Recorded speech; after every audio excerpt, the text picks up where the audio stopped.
পরে ভোট, ঘর নাই ভোট নাই, একাধিক স্লোগানে মুখরিত করে তুলে রঘুনাথপুর বিধানসভার সাতুরি ব্লকের কালীপাহাড়ে গ্রামের মানুষ এই দিন ধামসা মাদুল্লি এলাকার পুরুষ মহিলা সকলে মিলে গ্রাম মিছিল করে বৈঠক করেন। তবে এই বৈঠকে উপস্থিত ছিল ভারত জাকাত মাঝি পরগনার মহলের নেতৃত্ববৃন্দরা। অপরদিকে আন্দোলনকারীদের মধ্যে সোনামণি ডোম বলেন, আমরা গরিব মানুষ, আমাদের বাড়ি নেই, ঘরে জল পড়ে।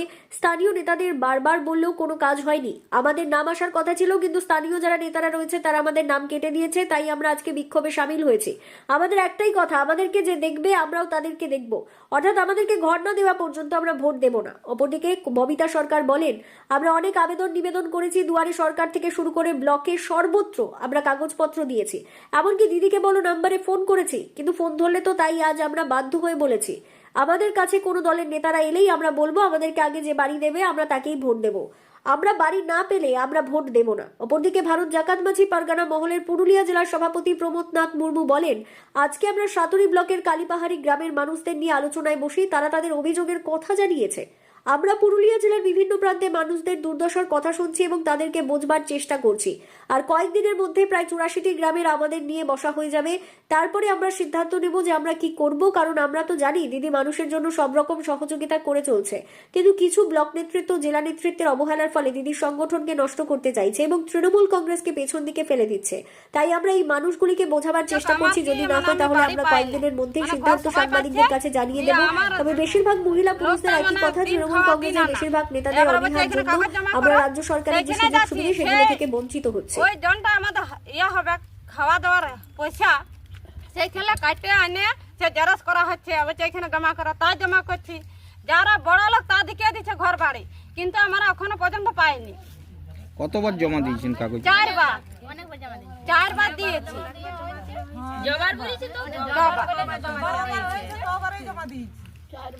তো ওইটা ফোন করা হয়েছে। আমাদের যেমন ঘর লিস্টে নাম আছে ভোটার আগে, তবে ভোট দেওয়া হবে না, তো দিব না। মানে ভোট দিবেন না? না। কাকে দিবেন না ভোট? কাউকে দিব না। কোন দলকেই দিবেন না, না? কোন দলকে দেওয়া হবে না। কি নাম আপনার? আমার সোনামণি ডম। এইটা কোন গ্রাম? এটা কালীপাহাড়ি ডমপাড়া। আর এটা আইলে কি আপনি ভোট বয়কটের কথা বলছেন? কথা বলছি না।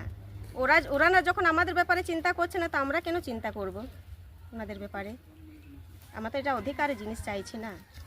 তাইলে কি নাম আপনার? ববিতা সরকার। দীর্ঘদিন ধরে আমরা আলোচনা করেছি এবং এখনও আলোচনা করছি প্রতিটা গ্রামে, যে আমাদের আদিবাসী সংগঠন ভারত জাকাত মাঝি পরগনা মহল থেকে আমি বলছি, আমি একটু দায়িত্বে আছি এই ব্লকে, কিন্তু ওনাদের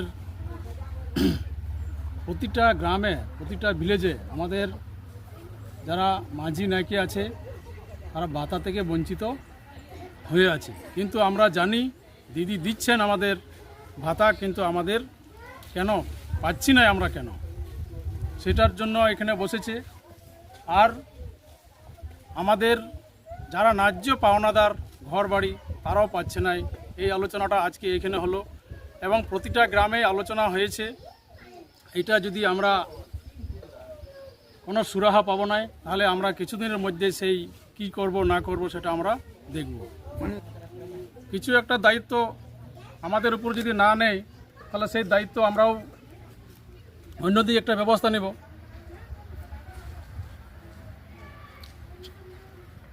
আপনার নাম? আমার নাম অর্জুন বাস্কি, এই সাতুরি মুলুক পরগনা। এটা হচ্ছে সাতুরি ব্লকের কালীপাহাড়ি গ্রামে ভারত জাকাত মাঝি পরগনা মহলের এটা একটা বৈঠকই ছিল। এরা ডেকেছিল মাঝি নায়কিরা, যার জন্যে আমি এখানে উপস্থিত হয়েছি। তো এদের মূল দাবি হচ্ছে, অনেক আদিবাসী শুধু না, ডম কোড়া এরা আবাস যোজনা থেকে বঞ্চিত হয়েছে, অথচ এইখানে এই গ্রামে যারা পাওয়ার উপযুক্ত লয় তারা ঘর পেয়েছে। একটা পরিবারে হয়তো 4টাও ঘর পেয়েছে, কিন্তু এরা ঝুপড়ি ঘর, এরা কিন্তু বঞ্চিত হয়েছে প্রথমত। দ্বিতীয়ত হচ্ছে মাঝি নায়কির সাথে আমার এখানে বৈঠকই হয়। এরা দীর্ঘদিন ধরে এরা দরখাস্ত দেওয়ার ফলেও আজ পর্যন্ত মাঝি নায়কি ভাতা এরা পায় না, এবং জাহিদ খান বেড়া থেকে আরম্ভ করে এগুলো থেকে পুরো আদিবাসীরা বঞ্চিত। শুধু আদিবাসী না, এখানে যারা পিছিয়ে পড়া মানুষ এরাও বঞ্চিত হয়েছে। এদেরকে বোঝানোর জন্যে যে ভোট তো কাউকে না কাউকে দিতে হবে, এরা একটাই দাবি করছে, না আমাদেরকে ঘরের যদি না দেওয়া হয় তাহলে আমরা কিন্তু ভোট দিতে যাব না। শুধু একটা গ্রাম নয়, আমি আজ পর্যন্ত গোটা পুরুলিয়া জেলায় ঘুরেছি। বানমান, বাগমুন্ডি, আটসা, জয়পুর, ঝালদা আদিবাসী গ্রামগুলো আমি বৈঠকি করেছি। একই দাবি আমরা দেখেছি। এই ভারত জাকাত মাঝি পারগানা মহল থেকে আদিবাসীরা পুরো বঞ্চিত। দিদি অথচ দিচ্ছে, এত বাস্তব। আমি দিদিকে বদনাম করতে যাচ্ছি না, দিদি যথেষ্ট দিচ্ছে, কিন্তু এই ব্লক নেতৃত্ব এরা নিজেরাই সব খেয়ে পেয়ে শেষ করে দিচ্ছে, আদিবাসীদেরকে বঞ্চিত করে রেখে দিয়েছে। যার জন্য আজকে আদিবাসীরা, শুধু আদিবাসী নয়, পিছিয়ে পড়া মানুষগুলো আজ তৃণমূল কংগ্রেস থেকে কিন্তু মুখ ফিরাই নিচ্ছে। এইবারে আমাদের শেষ ডিসিশন, আমরা আগামী রবিবারে জেলা নেতৃত্বে বসবো। আমরা কি ডিসিশন নিই সেটা এখনো সিদ্ধান্ত আমরা নিই নাই। আজ পর্যন্ত কোনো এই বিজেপি হোক, টিএমসি হোক, কেউ আমাদের সাথে যোগাযোগ করে নাই। তো আমরা আমাদের মতো চলছি। আমরা বসে তাহলে আমরা সুরাহার চেষ্টা করব, কী করে সুরাহা করা যায় তাদের নিয়ে বসবো। আমরা প্রত্যেকটা ব্লক, আমাদের যেটা প্রত্যেকটা ব্লকের দায়িত্বে যারা আছে তাদেরকে আমরা হয়তো বার্তা দিয়ে দিব তাদের সাথে বসার জন্য। সে আবার বসবে অঞ্চলের নেতৃত্বের সাথে। আমরা চেষ্টা করব।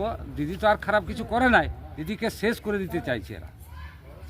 কি নাম আপনার? আমার নাম হচ্ছে প্রমথনাথ মুর্মু, ভারত জাকাত মাঝি পারগানা মহলের পুরুলিয়া জেলার দায়িত্ব। ঠিক, কোন দায়িত্বে? আমি প্রেসিডেন্ট।